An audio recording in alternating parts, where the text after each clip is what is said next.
Welcome to this technical guide on the Dyson SV19. We are Kelatos Informatica, specialists in technical repair.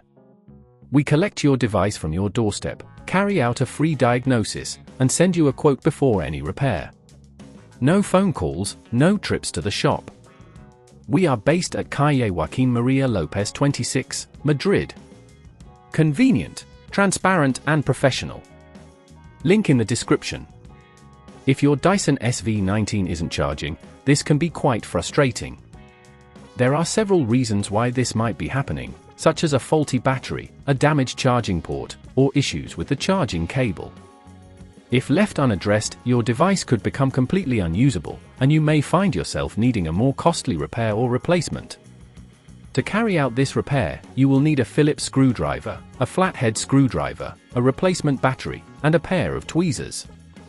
First, ensure your Dyson SV19 is unplugged and has been switched off. Use the Phillips screwdriver to remove the screws located at the back of the device.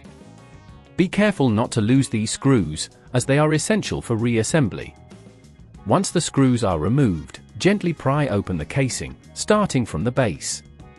Take your time to avoid damaging any clips that hold the casing together. Now, you will see the battery compartment. The faulty battery is usually located here. To identify it, look for any swelling or signs of damage. Disconnect the battery by gently pulling the connector away from the circuit board. If at this point you feel it's getting too tricky, remember that at Kelatos we collect your device from your door and return it fully repaired. Next, remove the battery by taking out any screws holding it in place. Make sure to keep track of these screws as well. Once the battery is free, take your new replacement battery and place it where the old one was located. Reconnect the battery connector firmly to the circuit board. After that, reassemble the casing by aligning it properly and pressing it down until it snaps into place.